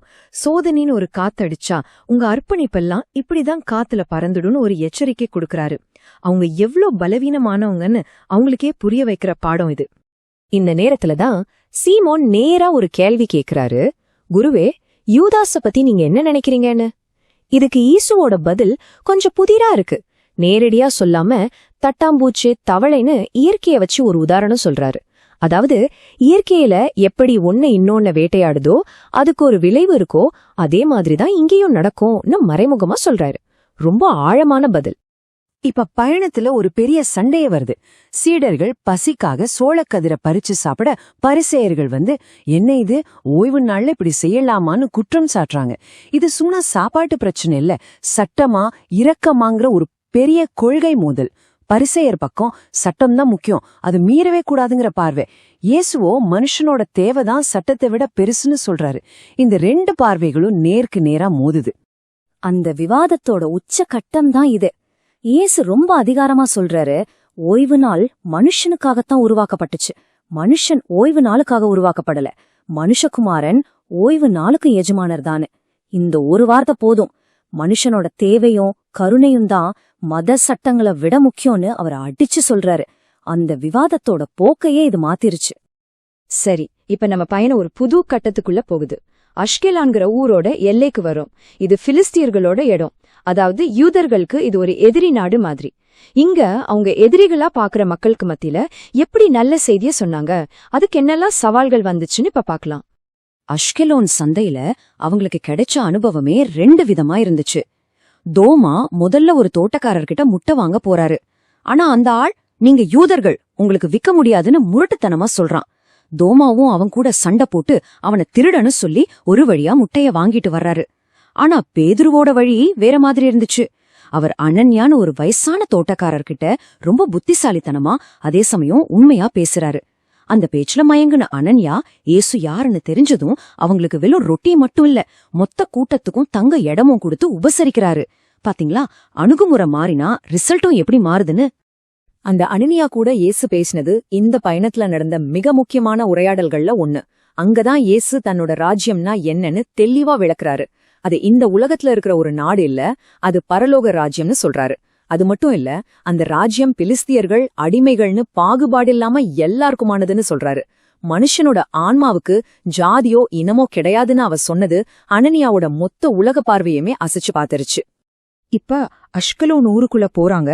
அங்க சீடர்களோட வேலை புதுசா மாறுது. அவங்க சின்ன சின்ன டீமா பிரிஞ்சு ஒவ்வொருத்தரும் ஒவ்வொரு ஸ்டைல்ல மக்களை சந்திக்கிறாங்க. சில பேர் அதிகாரமா பேசுறாங்க, சில பேர் ஓமகள் சொல்றாங்க, சில பேர் அன்பா பேசி சம்மதிக்க வைக்கிறாங்க. இந்த 3 விதமான வழிகளும் என்ன மாதிரியான ரிசல்ட்ட கொடுத்துச்சுன்னு நாம இப்ப பார்க்க போறோம். அவங்க பயன்படுத்தின வழிகளும் அதுக்கு கிடைச்ச ரிசல்ட்டும் எவ்வளவு வித்தியாசமா இருந்துச்சுன்னு பாருங்க. யூதாஸ் காரியோத்து மக்களை பயமுறுத்துற மாதிரி தண்டனைய பத்தி பேசுறாரு. ரிசல்ட், ஜனங்க கோபப்பட்டு கல்லால் அடிக்கிறாங்க. ஆனா பேதுருவோ அன்பா பேசி ஜனங்களோட மரியாதையையும் பாதுகாப்பையும் சம்பாதிக்கிறாரு. யோவான் ரொம்ப இனிமையா பேசுறாரு. மக்கள் அவருக்கு பரிசுகளை கொண்டு வந்து கொடுக்கறாங்க. யூதா ததேயும் நம்பிக்கையூட்டுற மாதிரி பேச ஜனங்க புரிஞ்சுகிட்டு நன்கொடையும் கொடுக்கறாங்க. ஒரே வேலைதான், ஆனா எவ்வளவு வித்தியாசமான முடிவுகள். தோமா இத ரொம்ப அழகா சொல்றாரு. யூதாசையும் யோவானையும் ஒப்பிட்டு, நீங்க தீர்க்கதரிசிகள் சொன்ன கடுமையான விஷயங்களை மட்டும் எடுத்துக்கிட்டீங்க, ஆனா அவனும் அவங்க சொன்ன இனிமையான விஷயங்களே எடுத்துக்கிட்டான். அவன் பேசுறத கேட்கும்போது ஏதோ இசை கேட்கிற மாதிரியும் தேவதூதர்கள் என்னை தூக்கிட்டு போற மாதிரி இருந்துச்சுன்னு சொல்றாரு. பாருங்க, ஒரே புத்தகத்துல இருந்து எப்படி ரெண்டு எதிரெதிரான விஷயங்களை எடுக்க முடியுதுன்னு. இது ஒரு சூப்பர் உதாரணம். இந்த மாதிரி வேற வேற ரிசல்ட் வந்ததை பார்த்துட்டு இயேசு என்ன சொன்னாரு தெரியுமா? அவர் யூதாஸ திட்டல. அதுக்கு பதிலா, யூதாஸ் அடுத்த தடவை இன்னும் நல்லா செய்வான், அவன் செஞ்சது சரின்னு தான் நினைச்சான். ஒரு அப்போஸ்தலனா இருக்கிறது ஈஸி இல்ல, ஆனா தப்பு பண்ணி தான் கத்துக்க முடியும்னு சொல்றாரு. இது ஒரு டீச்சரோட பொறுமைய காட்டுது. நோக்கம் நல்லதா இருந்தா தோல்வியிலயும் தப்பில்ல, அதுல இருந்து பாடம் கத்துக்கணும்னு சொல்றாரு. சரி, இதுவரைக்கும் சீடர்கள் என்ன செஞ்சாங்கன்னு பார்த்தோம். இப்ப இயேசுவே நேரடியா களத்துல இறங்குறாரு. அவர் செஞ்ச சில அற்புதங்கள் மூலமா தன்னோட தெய்வீக அதிகாரத்தை எப்படி நிரூபிச்சாருன்னு பார்க்கலாம். அந்த அந்நிய தேசத்துல அவரோட அதிகாரமும் குணப்படுத்துற சக்தியும் நம்பிக்கையும் எப்படி வெளிப்பட்டுச்சுன்னு பாப்போம். அஷ்கலோன் தெருக்கள்ல இயேசு தனியா நடந்து போறப்போ 3 முக்கியமான சந்திப்புகள் நடக்குது. முதல்ல ஒரு விபச்சாரிய பாக்குறாரு. அவர் கடுமையா ஒரு பார்வை பார்த்ததும் அந்த பொண்ணு வெக்கப்பட்டு திரும்பி போயிடுறா. 2வது, ஒரு பெரியவரை கேலி பண்ற மாதிரி பொம்மை செஞ்சுட்டு இருந்த ஒரு சின்ன பையனை பாக்குறாரு. அவனை மென்மையா திருத்தி அந்த பொம்மைக்கு பதிலா ஒரு அழகான பொருளை கொடுக்கறாரு. 3வதா, தீனான்னு ஒரு அனாதை பொண்ணு. அவங்க அம்மா சாகுற நிலைமையில இருக்காங்க. அந்த பொண்ணோட கைய புடிச்சு ஆறுதல் சொல்லி அவங்க அம்மாவை குணப்படுத்துறேன்னு வாக்கு கொடுக்கறாரு. இந்த 3 சம்பவமும் அவரோட அதிகாரம், அன்பு, இரக்கம் எல்லாத்தையும் ஒரே நேரத்துல காட்டுது. தீனாவோட அம்மாவை குணப்படுத்தின அந்த நிமிஷம் ரொம்ப சக்தி வாய்ந்தது. அவர் ரொம்ப சிம்பிளா சொல்றாரு, நான் தான் உன்கிட்ட பேசிட்டு இருக்கேன், நான் விரும்புறேன், நீ குணமாகன்னு. அந்த வார்த்தை சொன்ன அடுத்த நொடி அற்புதம் நடக்குது. வார்த்தைகளுக்கு எவ்ளோ சக்தி இருக்குன்னு எதுலேந்து தெரியுது. மக்கள் காத்துங்கிற இடத்துல இந்த பயணம் ஒரு உச்சகட்டத்தை தொடுது. அங்க பிரசவ வலியில துடிக்கிற ஒரு பொண்ணை காப்பாத்த ஒரு ஆட்டை அடிச்சு செலிய வச்சு ஒரு விசித்திரமான சடங்கு செஞ்சுட்டு இருக்காங்க. இயேசு அங்க போய், நான் அந்த பொண்ணை காப்பாத்துறேன், முதல்ல உங்க சிலைய உடங்குன்னு சொல்றாரு. முதல்ல அவங்க அடிச்ச அந்த வெள்ளாட்டோட காயங்களை ஒரே நிமிஷத்துல குணப்படுத்துறாரு. அடுத்ததா அந்த பொய்சாமி சிலையே தானா தீப்பிடிச்சு எரியுது. கடைசியா குழந்தை பழக்கட்டும்னு ஒரே ஒரு கட்டளை போடுறாரு. அந்த பெண்ணும் குழந்தையும் காப்பாத்தப்படுறாங்க. மூட நம்பிக்கை மேல தெய்வீக சக்தி ஜெயிச்சதுக்கு இது ஒரு பவர்ஃபுல்லான காட்சி. இப்போ இந்த கதையோட ரொம்ப முக்கியமான ஒரு கேரக்டரை பத்தி பார்க்க போறோம். மக்தலா மரியாள். அவங்களோட ஆன்மீக போராட்டம், அப்புறம் அவங்க எப்படி மீண்டு வந்தாங்கன்றத அவங்க அக்கா மார்த்தா மூலியமா தெரிஞ்சுக்கலாம். இது தொலைஞ்சு போய் திரும்ப கிடைச்ச ஒரு ஆன்மாவோட கதை. மார்த்தா கிட்ட இயேசு சொல்ற அறிவுரையில எவ்வளவு ஆழமான இரக்கமும் மனுஷ மனச பத்தின புரிதலும் இருக்குன்னு பாருங்க. அவ ஒரு பெரிய புண்ணு மாதிரி. அவ மேல கருணை, மன்னிப்பு, நம்பிக்கைங்கிற மருந்த மட்டும்தான் மென்மையா தடவணும். அவளை குத்தம் சொல்லாத, அவளா வரட்டும், அவளுக்கு சுதந்திரம் கொடுன்னு சொல்றாரு. இதுதான் அவளோட காயப்பட்ட மனசுக்கு அவர் கொடுக்கற சிகிச்சை. மகதலா மரியாவோட நிலையை புரிய வைக்க இயேசு தொலைஞ்சு போன ஆடு உவமையே சொல்றாரு. ஒரு மெய்ப்பெண் கிட்ட 100 ஆடு இருக்கு, அதுல 1 மட்டும் காணாம போயிடுச்சு. அவன் என்ன பண்ணுவான்? 99 ஆட்டையும் விட்டுட்டு அந்த தொலைஞ்சு போன ஒரு ஆட்டு தேடி ஓடுவான். அத கண்டுபிடிச்சதும் அவனுக்கு வர சந்தோஷத்துக்கு அளவே இருக்காது.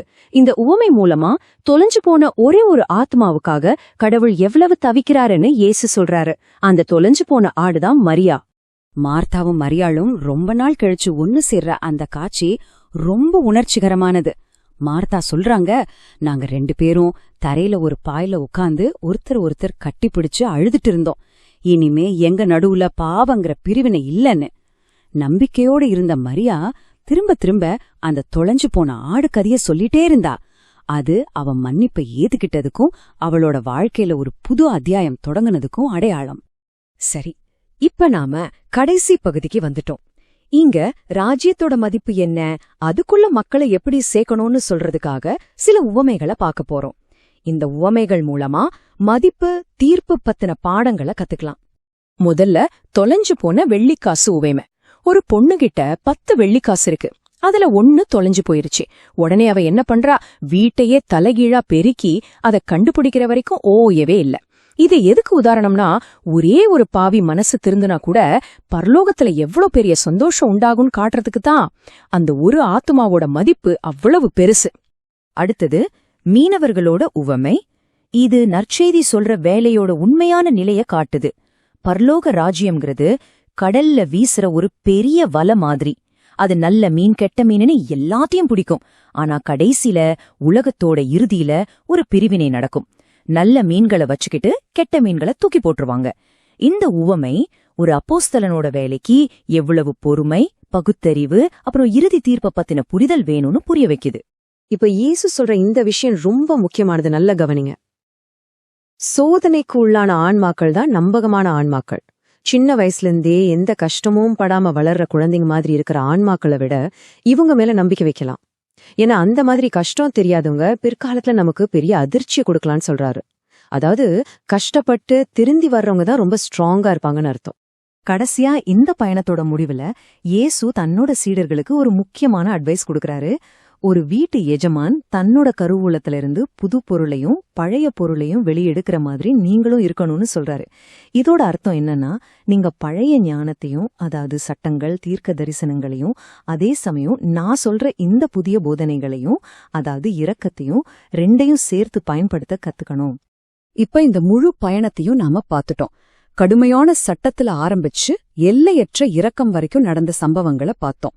இப்ப நமக்கான கேள்வி இதுதான்: நம்ம சொந்த வாழ்க்கையில தீர்ப்புங்கிற தராசையும் இரக்கங்கிற தராசையும் எப்படி சமமா வச்சுக்கிறது? இந்த ஒரு கேள்விதான் இந்த மொத்த கதையையும் நம்ம வாழ்க்கையோட இணைக்குது. நம்ம எல்லாருடைய வாழ்க்கையிலையும் ஒரு கட்டத்துல மீட்பு, உண்மை, நம்பிக்கைன்னு சில விஷயங்களை நம்ம தீவிரமா தேட ஆரம்பிப்போம். சரி, இன்னைக்கு நாம அப்படிப்பட்ட ஒரு தேடலோட ஆழத்துக்குள்ள போக போறோம். கலிலேயா வழியா ஒரு பயணம். இது வெறும் ஊர்களை பாக்குற பயணம் இல்ல, இது நம்ம ஆன்பாவோட பயணம். பரபரப்பான திபேரியா நகரத்தோட தெருக்கல்ல ஆரம்பிச்சு கானாவோட அமைதியான விவாதங்கள் வழியா போய் கடைசியா நாசரத்துல ஒரு பெரிய சவாலை சந்திச்சு முடிய போகுது. இந்த பயணத்துல வர ஒவ்வொரு கட்டத்திலையும் அன்பு, பாவம், அறிவு, இரக்கம்னு நம்ம வாழ்க்கையோட அடிப்படையான கேள்விகளை எதிர்கொள்ற மனுஷங்களோட கதைகளை நம்ம பார்க்க போறோம். வாங்க இந்த பயணத்தை ஒன்னா தொடங்குவோம். இந்த வார்த்தைகளை சொன்னவர் கிறிஸ்பஸ், திபேரியாவைச் சேர்ந்த ஒரு ரோமானிய தத்துவஞானி. யோசிச்சு பாருங்க, ஒரு மனுஷன் தன்னோட வாழ்க்கை முழுசையும் அறிவை தேடியும் தத்துவத்தை படிச்சும் செலவிடுறாரு. உண்மையான முழுமையான சத்தியம் எங்க இருக்குன்னு தேடி அலையிறாரு. ஆனா கடைசியில் அவருக்கு என்ன கிடைக்குது? ஊழல், ஏமாற்றம், அப்புறம் அரைக்குறையான பதில்கள். அவருடைய இந்த தேடல் தான் நம்மளோட இந்த முழு பயணத்துக்கு ஒரு அச்சாணியா அமையுது. உலகத்தோட ஞானத்துக்கு ஒரு எல்லை இருக்குங்கிறத உணர்ந்து அதுக்கப்புறம் ஒரு தூய்மையான உண்மையை தேடுற ஒருத்தரோட குரல் தான் இது. இந்த ஏமாற்றம் தான் அவரை ஒரு புது வழியில பயணிக்க வைக்குது. நம்ம கதை திபேரியாவுல தொடங்குது. திபேரியாங்கிறது சும்மா ஒரு ஊர் இல்ல, அது செல்வம், அதிகாரம், பலவிதமான கலாச்சாரங்கள் எல்லாம் ஒன்னு சேர்ற ஒரு பெரிய இடம். ஒரு பக்கம் ரோமானியர்களோட ஆடம்பரம், இன்னொரு பக்கம் யூதர்களோட பாரம்பரியம். இது ரெண்டும் அதோட தெருக்கல்ல மோதுறத நம்ம பார்க்கலாம். ஏரோது அந்திபாஸோட அரண்மனை அந்த ஏரிக்கரையிலிருந்து கம்பீரமா நிக்குது. உலக சந்தோஷங்களும் அரசியல் சூழ்ச்சிகளும் அங்க காத்துல மிதந்துட்டு இருக்கு. இப்படிப்பட்ட ஒரு உலகியல் சார்ந்த சலசலப்பான ஒரு சூழல்ல தான் ஆன்மீகத்தோட மிக ஆழமான ஒரு தனிப்பட்ட சோதனை எல்லாருக்கும் முன்னாடி நடக்க போகுது. இப்போ இயேசுவை பின்தொடர ஆரம்பிச்ச மகதலா மரியாள் தன்னோட கடந்த காலத்தோட நிழல்களை இதே திபேரியாவிலே எதிர்கொள்றாங்க. அவங்கள முன்னாடியே தெரிஞ்சவங்க அவங்களோட இந்த புது எளிமையான வாழ்க்கைய ஒரு பெரிய வீழ்ச்சியா, ஒரு அவமானமா பாக்குறாங்க. அவங்களோட கேலி, கிண்டல் எல்லாம் அவங்கள சூழ்ந்து அவங்களோட புது நம்பிக்கையை சோதிக்குது. இது வெறும் வார்த்தை மோதல் மட்டும் இல்ல, இது அவங்களுடைய புது அடையாளத்துக்கான ஒரு பொது போராட்டம். நீ தேர்ந்தெடுத்த பாதை சரிதானான்னு அவங்களையே சந்தேகப்பட வைக்கிற ஒரு முயற்சி. ஆனா இந்த கேலிக்கு மத்தியில மரியாள் உடைஞ்சு போகல. அவங்க கொடுத்த பதில் அவமானத்திலிருந்து வரல, அது அவங்க புதுசா கண்டுபிடிச்ச சுயமரியாதையிலிருந்தும் விடுதலையிலிருந்தும் வந்தது. இதுவரை நான் இழிவுபடுத்தப்பட்டிருந்தேன், ஆனால் இப்போது இல்ல. இந்த ஒரு வரி பதில்ல எவ்வளவு சக்தி இருக்கு பாருங்க. இது அவங்களுடைய மாற்றத்தோட ஒரு சக்தி வாய்ந்த பிரகடனம். கடந்த காலத்தோட பாவமோ அவமானமோ இனிமே என்ன வரையாருக்காதுன்னு அவங்க தைரியமா சொல்றாங்க. அவங்க இனி பழைய வாழ்க்கையோட கைதி இல்ல, அவங்க மீட்புக்கு ஒரு வாழும் சாட்சியா நிக்கிறாங்க. இந்த நேரத்துல ஒரு வேத பாரகர் இந்த விவாதத்துல தலையிடுறார். இங்கேதான் ரெண்டு விதமான பார்வை மோதுது. ஒன்னு அந்த வேத பாரகருடையது, அதாவது சட்டங்கள், விதிகள், வெளிப்படையான தூய்மை, இதுதான் முக்கியம்னு நினைக்கிற பார்வை. அவரோட பார்வையில மரியா பக்கத்துல நிக்கிறதே ஒரு தீட்டு. ஆனா இன்னொரு பக்கம் இயேசுவோட பார்வை, அது மனத்தாழ்மை, மனம் திரும்புதல், உள்ளுக்குள்ள நடக்கிற மாத்திரம் இதுக்கு முக்கியத்துவம் கொடுக்குது. இயேசுவோட பதில் மதத்தோட உண்மையான அர்த்தத்தையே புரட்டி போடுது. உண்மையான பாவங்கிறது சட்டத்தை மீறது மட்டும் இல்ல, இரக்கமே இல்லாத பெருமைதான் அதை விட பெரிய பாவம் அவர் சுட்டி காட்டுறார். திபேரியாவுல நடந்த இந்த ஆச்சரியமான சம்பவம் கூட்டத்துல நின்னு பார்த்துட்டு இருந்த ஒருத்தரோட கவனத்தை ரொம்ப ஆழமா ஈர்த்தது. அவர் வேற யாரும் இல்ல, நம்ம ரோமானிய தத்துவஞானி கிறிஸ்பஸ் தான். தத்துவத்துல பதில்களை தேடி தோத்து போன அவர் இப்போ மரியாள் கிட்டையும் இயேசு கிட்டையும் பார்த்த ஒரு புதுவிதமான ஞானத்தால ஈர்க்கப்படுறார். மனத்தாழ்மையில ஒரு பெரிய சக்தி இருக்குங்கிறத அவர் நேரடியாவே பார்க்கறார். அதனால அவர் அந்த நகரத்தோட சத்தத்தை விட்டுட்டு அந்த உண்மையோட மூலத்தை தேடி ஒரு புது பாதையில பயணிக்க ஆரம்பிக்கிறார். கிறிஸ்பஸோட இந்த தேடல் நம்ம எல்லார் சார்பாகவும் ஒரு முக்கியமான கேள்வியை எழுப்புது. அதாவது, புத்தகங்களும் தத்துவங்களும் உலக அனுபவங்களும் நம்மளை ஏமாத்திடுற ஒரு நிலைமையில உண்மையான சிதைஞ்சு போகாத அறிவை நாம எங்க எப்படி கண்டுபிடிக்கிறது? இது கிறிஸ்பஸோட கேள்வி மட்டும் இல்ல, இது ஒவ்வொரு காலகட்டத்திலையும் ஒவ்வொரு கலாச்சாரத்திலையும் மனிதன் கேட்டுக்கிட்டே இருக்கிற ஒரு கேள்வி. இந்த கேள்விக்கான பதில்ல தான் நம்ம பயணத்தோட அடுத்த கட்டமும் அதுல இருக்கிற ஆழமான பாடமும் அடங்கியிருக்கு. சரி, அப்போ உண்மையான அறிவு அடையறதுக்கு என்ன வழி? இயேசு சொல்ற பதில், அறிவுங்கிறது மூளையில இருந்து தொடங்கல, அது இதயத்திலிருந்து தொடங்குதுன்னு காட்டுது. முதல் படி உண்மையான அன்பு. இது வெறும் உடல் ரீதியான ஈர்ப்பில்ல, ஆன்மாவோட ஒரு தூய்மையான பாசம். ரெண்டாவது, இந்த அன்பை நமக்கு பக்கத்துல இருக்கிறவங்க மேல காட்டுறது மூலமா கண்ணுக்கு தெரியாத கடவுளை எப்படி நேசிக்கிறதுங்கிற ஒரு பயிற்சியை நாம எடுத்துக்கிறோம். மூணாவது, எல்லா உண்மைக்கும் எல்லா விதமான அறிவுக்கும் ஆதாரம் கடவுள்தான் அப்படிங்கறத மனத்தாழ்மையோட ஏத்துக்கிறது. கடைசியா, நம்மளோட அறிவையும் விஞ்ஞானத்தையும் இந்த தெய்வீக அடித்தளத்துல அமைக்கும்போது அது நம்மள தப்பான பாதைக்கு கொண்டு போகாது. இது அறிவை அடையறதுக்கான ஒரு படிப்படியான ஆன்மீக பாதை. இந்த வார்த்தைகள் இந்த பகுதியோட மைய கருத்தை ரொம்ப சக்தி வாய்ந்ததா சொல்லுது. அறிவுங்கிறது ஒரு 2 பக்கமும் கூர்மையுள்ள கத்தி மாதிரி. அது கடவுள் நம்பிக்கை கூட சேராம இருந்துச்சுன்னா அது நம்மள பெருமைக்கும் ஊழலுக்கும் அழிவுக்கும் கொண்டு போயிடும். ஆனா அதே அறிவு கடவுளை அடிப்படையா வச்சிருக்கும் போது அது மனுஷனை உயர்த்துது. அவனுக்கு ஒரு கண்ணியத்தையும் ஒரு நோக்கத்தையும் ஒரு நித்திய எதிர்காலம் இருக்குங்கிற நம்பிக்கையும் கொடுக்குது. இதுதான் கிறிஸ்பஸ் தன்னோட வாழ்க்கை முழுக்க தேடிட்டு இருந்த அந்த சிதைக்கப்படாத ஞானம். இப்போ திபேரியாவோட பரபரப்புல இருந்து நாம கொஞ்சம் அமைதியான கானாவுக்கு வரோம். வெளியில இருந்த மோதல்கள் எல்லாம் இப்போ ஓய்ஞ்சு கவனம் உள்ளுக்குள்ள திரும்புது. இங்க நாம என்ன பாக்குறோம்னா, இயேசுவோட நெருங்கிய சீடர்களுக்குள்ளேயே பாவம், தீர்ப்பு, இரக்கம் இத பத்தி ஆழமான கருத்து வேறுபாடுகள் இருக்கு. மீட்புங்கிற செய்தி எல்லாருக்கும் ஒரே மாதிரி போய் சேரல, ஒவ்வொருத்தரும் அதை ஒவ்வொரு மாதிரி புரிஞ்சுக்கிறாங்கங்கிறத இது தெளிவா காட்டுது. இந்த விவாதத்தோட ஒரு பக்கம் யூதாஸ் இஸ்காரியோத் நிக்கிறார். அவரோட பார்வையில பாவம், குறிப்பா சிற்றின்ப பாவங்கள் மன்னிக்கவே முடியாத ஒரு அவமானம். அதுக்கு ரொம்ப கடுமையான தண்டனை கொடுக்கணும்னு அவர் நினைக்கிறார். அவரோட பார்வை ரொம்ப கருப்பு வெள்ளையா இருக்கு. சட்டத்தின் அடிப்படையில எந்த சமரசத்துக்கும் இடம் கொடுக்காத ஒரு பார்வை. இது அவரோட தீவிரமான நீதி உணர்வை காட்டுது. ஆனா அதுல மனுஷனோட பலவீனத்துக்கோ இரக்கத்துக்கோ இடம் இருக்காங்கிறது தான் இங்க எழ பெரிய கேள்வி. யூதாஸோட இந்த கடுமையான பார்வைக்கு இயேசுவோட பதில் ரொம்பவே ஆழமானதா, ஒரு எச்சரிக்கை மாதிரி இருக்கு. அவர் என்ன சொல்ல வர்றாருன்னா, நாம மத்தவங்கள எந்த அளவுகோலை வச்சு தீர்ப்பு சொல்றோமோ அதே அளவுகோலால தான் நமக்கும் ஒரு நாள் தீர்ப்பு சொல்லப்படும்னு சொல்றார். இது ஒரு சக்தி வாய்ந்த நினைவூட்டல். நாம மத்தவங்களுக்கு இரக்கம் காட்ட மறுத்தா நமக்கும் இரக்கம் மறுக்கப்படலாம். இது தீர்ப்பை விட இரக்கம்தான் முக்கியங்கிறத ரொம்ப ஆணித்தரமா சொல்லுது. இந்த விவாதம் பிசாசு பிடிக்கிறதுங்கிற விஷயத்தை பத்தி ஒரு ஆழமான இறையியல் புரிதலுக்கு நம்மள கூட்டிட்டு போகுது. இயேசுவோட பார்வையில உடல் ரீதியான பாதிப்புகள், அதாவது காது கேட்காம போறது, பேச முடியாம போறது, இதெல்லாம் ஒரு வகை பிசாசு பிடித்தல் தான். ஆனா அதை விட ரொம்ப அபாயகரமானது, ரொம்ப நுட்பமானது ஆவியின் பிசாசு பிடித்தல். அப்படின்னா ஒரு மனுஷனோட சிந்தனை, விருப்பம், ஆன்மா இது எல்லாத்தையும் வெறுப்பு, பேராசை, காம மாதிரியான கெட்ட குணங்கள் ஆட்டி படைக்கிறது. இது யூதாஸோட பார்வையை கேள்வி கேட்குது. வெளியில தெரிகிற பாவங்களை விட மனசுக்குள்ள இருக்கிற ஊழல் தான் பெரிய ஆபத்துங்கிறத இது காட்டுது. இப்போ நம்ம பயணத்தோட உச்சக்கட்டத்துக்கு வந்துட்டோம். இயேசுவும் அவரோட சீடர்களும் நாசரேத்துக்கு வராங்க. அது அவரோட சொந்த ஊர். அங்கதான் அவர் வளர்ந்தார். அவரோட சொந்தக்காரங்க, சின்ன வயசு நண்பர்கள் எல்லாரும் அங்கதான் இருக்காங்க. ஆனா சொல்லுவாங்க இல்லையா, ஒரு தீர்க்கதரிசிக்கு தன் சொந்த ஊர்ல மரியாதை இருக்காதுன்னு.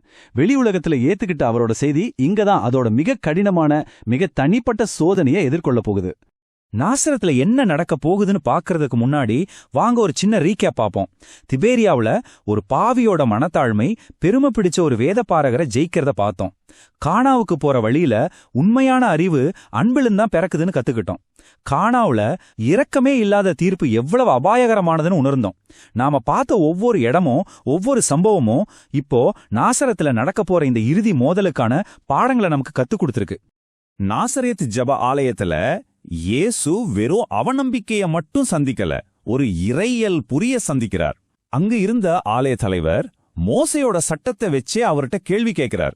நீர் கடவுளோட வார்த்தைன்னு சொல்லீர், ரொம்ப புனிதமானவர்னு சொல்லீர், அப்போ எதுக்கு பாவிகளோட பழகி உம்மை தீட்டுப்படுத்திக்கிறீர்? இது சட்டப்படி தப்பில்லையா? இது சாதாரண கேள்வி இல்ல, இது இயேசுவோட பணியோட அடித்தளத்தையே கேள்வி கேட்கிற ஒரு புத்திசாலித்தனமான தந்திரமான சவால். ஆனா இயேசு அவங்க வச்ச பொரிய அவங்களுக்கே திருப்பி விடுறார். அவங்க சட்டத்திலிருந்தே ஒரு உதாரணத்தை காட்டுறார்.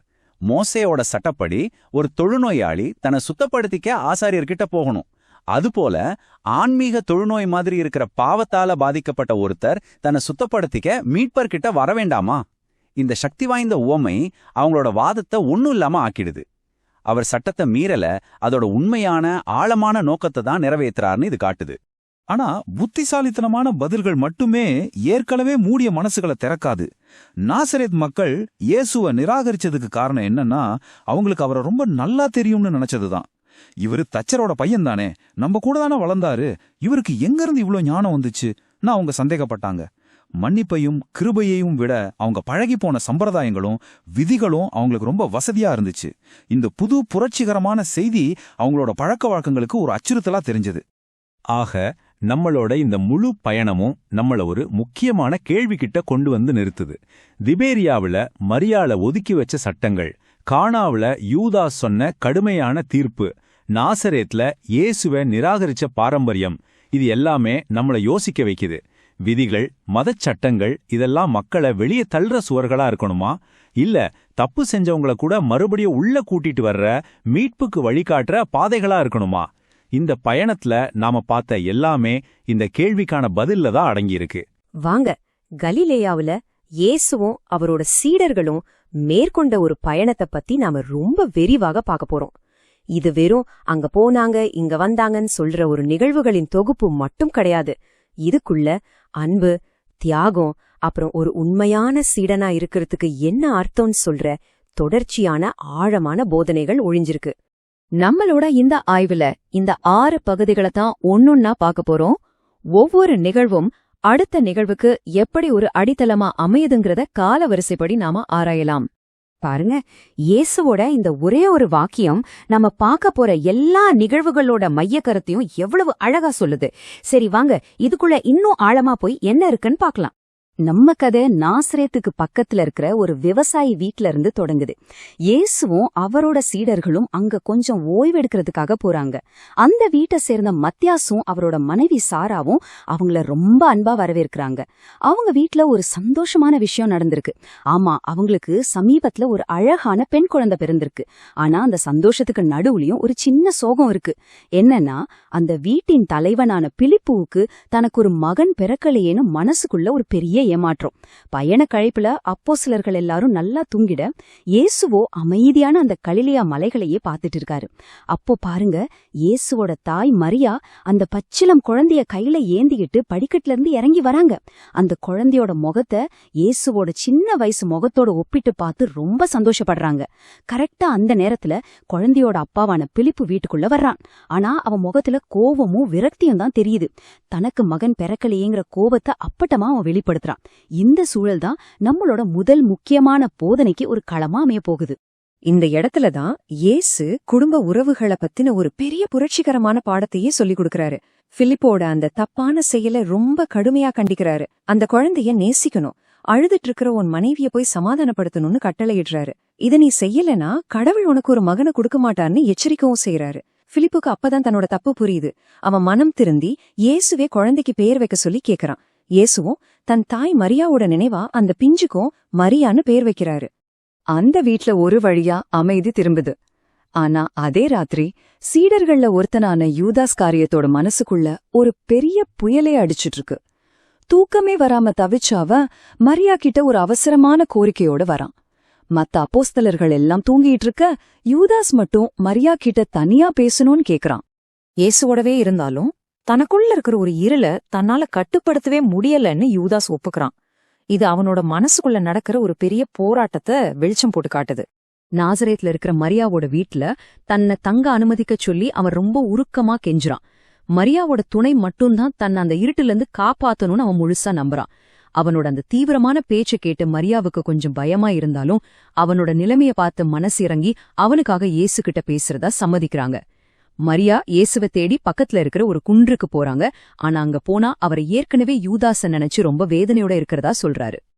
இங்க பாருங்க, இயேசுவுக்கும் மரியாவுக்கும் இடையில ஒரு பெரிய பார்வை வேறுபாடு இருக்கு. ஒரு பக்கம் யூதாஸ் கிட்ட தன்னை மாத்திக்கணுங்கிற உண்மையான மன உறுதி இல்லங்கிறது இயேசுவுக்கு தெளிவா தெரியுது. ஆனா இன்னொரு பக்கம் மரியாவோட தாய்மை உணர்வும் இரக்கமும் அவனுக்காக ஒரு வாய்ப்பு கேட்டு மன்றாடுது. கடைசியா இயேசு மரியாவோட கோரிக்கையை ஏத்துக்கிறாரு. அவங்க எல்லாரும் அங்க இருந்து கிளம்பும்போது யூதாஸ் கிட்ட பாத்துக்கோ, இந்த வாய்ப்பு உனக்கு நன்மையா இருக்கணும், தீமையா முடிஞ்சிடக்கூடாதுன்னு ஒரு கூர்மையான எச்சரிக்கையோட சொல்றாரு. இந்த தனிப்பட்ட மனப்போராட்டங்கள்ல இருந்து கதை இப்போ ஒரு பொதுமான போதனைய நோக்கி நகருது. அவங்க நடந்து போற வழியில பெண்கள் பத்தின ஒரு விவாதம் அப்போஸ்தலர்களுக்குள்ள வருது. அப்போ இயேசு குறுக்கிட்டு எதிர்காலத்துல மீட்கப்பட்ட பெண்கள் குருமார்களுக்கு சமமா நின்னு விசுவாசத்தை உலகத்துக்கே எடுத்துட்டு போவாங்கன்னு சொல்லி அவங்களோட அந்த குறுகிய பார்வைய உடைக்கிறாரு. அப்புறமா ஒரு ஆலிவ் தோப்புல இயேசு 12 சீடர்களையும் ஒண்ணு கூட்டி அவங்க தனியா போய் எப்படி நற்செய்தியை அறிவிக்கணும்னு முதல் முறையா ரொம்ப விரிவான அறிவுரைகளை கொடுக்கறாரு. இந்த 5 பகுதி திட்டம் அவங்களோட ஊழியம் எப்படி இருக்கணும்னு ரொம்ப தெளிவா சொல்லுது. அதாவது ரொம்ப எளிமையா இருக்கணும், முழுசா நம்பிக்கை வைக்கணும், அப்புறம் எல்லாத்துக்கும் கடவுளையே சார்ந்திருக்கணும். இதுதான் அவங்களோட வாழ்க்கை முறையா இருக்கணும்னு சொல்றாரு. இந்த அறிவுரை ரொம்ப முக்கியமானது. அவங்க எப்படி ஒரு சமநிலையோட இருக்கணும்னு இது சொல்லுது. ஒரு பக்கம் பாம்புகளை போல ரொம்ப உஷாராவும் புத்திசாலித்தனமாவும் இருக்கணும். இன்னொரு பக்கம் புறாக்களை போல எந்த கபடமும் இல்லாம தூய்மையான மனசோட செயல்படணும். ஏன்னா அவங்க ஓநாய்களுக்கு நடுவுல அனுப்பப்படுற ஆடுகளை போல இருக்காங்க.